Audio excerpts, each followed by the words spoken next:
Just about everybody I spoke to said they liked the casual outside walk and talk style of Living History Footnotes, and I had every intention of doing that today, but I don't know. I tried. I even got the shoes on and everything. I tried. I'm sorry. We're going inside. Take it away. Yeah, this is much better. So, better luck next time, I guess. This is Living History Footnotes for the Wasauksing Swing Bridge. In today's episode, we'll talk about some problematic parallels between the Little Current Bridge and the Wasauksing Bridge story. I'll share some more reading suggestions, and I'll give some long overdue thanks alongside a update on my computer situation. All that and more, so let's get into it. Today's featured comment comes from user Brad Malecki, and they write, "This video will be shared with my colleagues. I know a lot of the students in my school would benefit from seeing and hearing the stories you've helped bring to people and the impacts they've had on our history." Thank you very much for that comment, Brad, and I would love it if these videos would find a place in Ontario's classrooms, or if there's even a way to collaborate with the Education Ministry to touch upon some of the key parts of the curriculum. If you're a teacher, I would love it if you would share these videos. Please tell me all about it, and if you do know of anybody in the ministry that might want to collaborate, do let me know.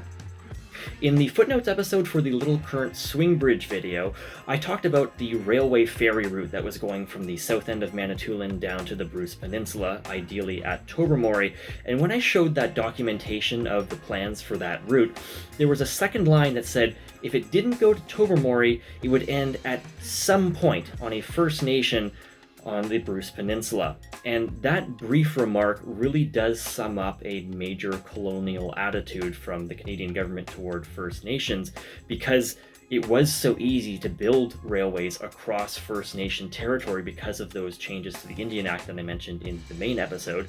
So a lot of the times railways would just simply say, well, if we can't go to the main place, we'll just cut through a First Nation, or sometimes they would just choose a First Nation as their first choice. This was not something that I personally thought about much until a few years ago, but if you do look at a map, there does seem to be quite a lot of overlap between the railway lines that still exist in Canada and First Nation reserves in the present day. And the reason I noticed this was it was a First Nation writer. I'm sorry I can't remember, and I did try looking for it, but with all the changes on Twitter or X, those accounts are no longer active and full of posts. But it was either Robert Jago or Jesse Wente who had posted about the fact that railways and First Nations really do go hand in hand. I personally don't know much about the history of railway building and using First Nation land, but if anybody has any suggestions of further reading on this topic, I would love to hear about that. And otherwise, I would like to dig into this as a potential topic for a future video, because that is an interesting example of colonial impacts felt to this day. I have a couple of reading suggestions for you for this episode. The first one is, well, I'm going to give myself a bit of a plug here, but I did write a story for the Manitoulin Expositor back when I was working there about the comparisons and differences between the Wasauksing Swing Bridge and the Little Current Swing Bridge, so I've linked that in the description if you want to go and check it out. The other author, as I mentioned in the main episode, was Franz Mishkwad-Konecka, who is a writer from Wasauksing, who has done a lot on the history of that community and the surrounding area.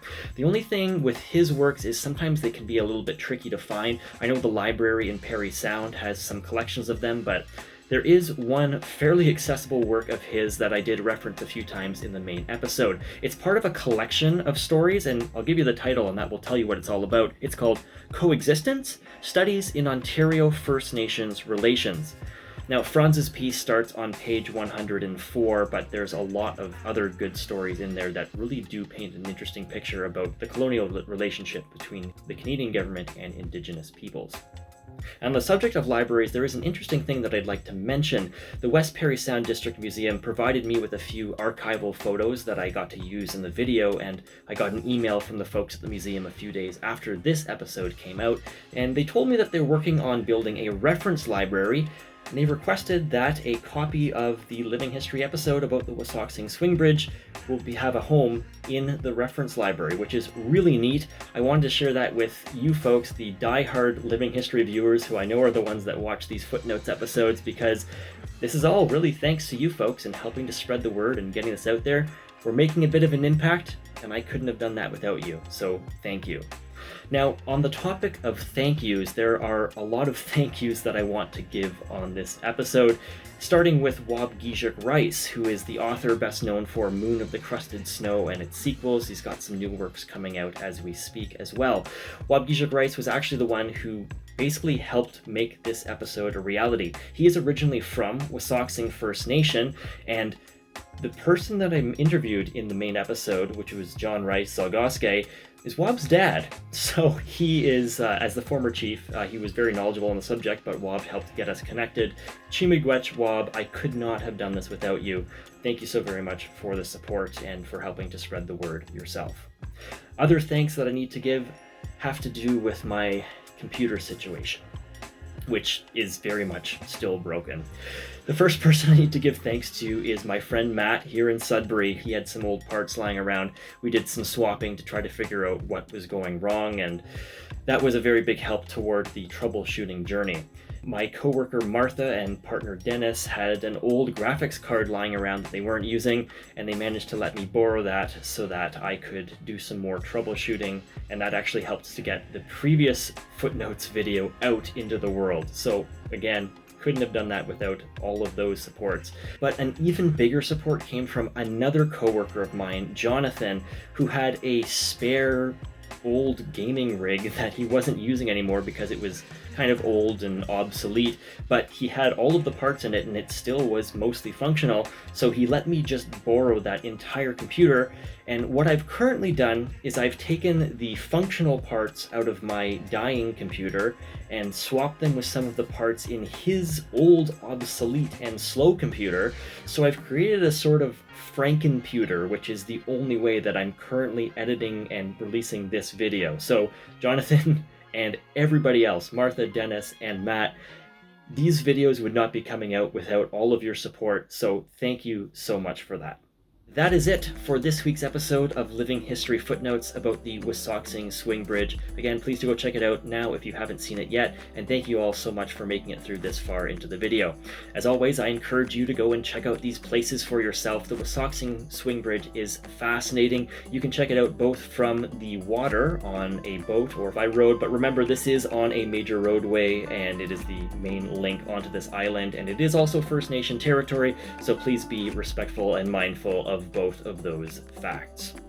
As always, when you do go visit, I would love it if you would take a photo of yourself there, tag me on Instagram, I'm at livinghistoryca, and use hashtag livinghistoryca as well so that I have a better chance of actually seeing it. Next Thursday, I've got a brand new episode of Living History coming your way, and I managed to export it before my computer issues, so it is already on YouTube just waiting for its release. This is a story about a very curious town on Lake Simcoe that was the dream project of a European immigrant. However, with what we now know about climate and environmental science, the decision to build it might be seen as a tragedy, and in the context of climate change, it could be seen as a catastrophe waiting to happen. Until then, be well.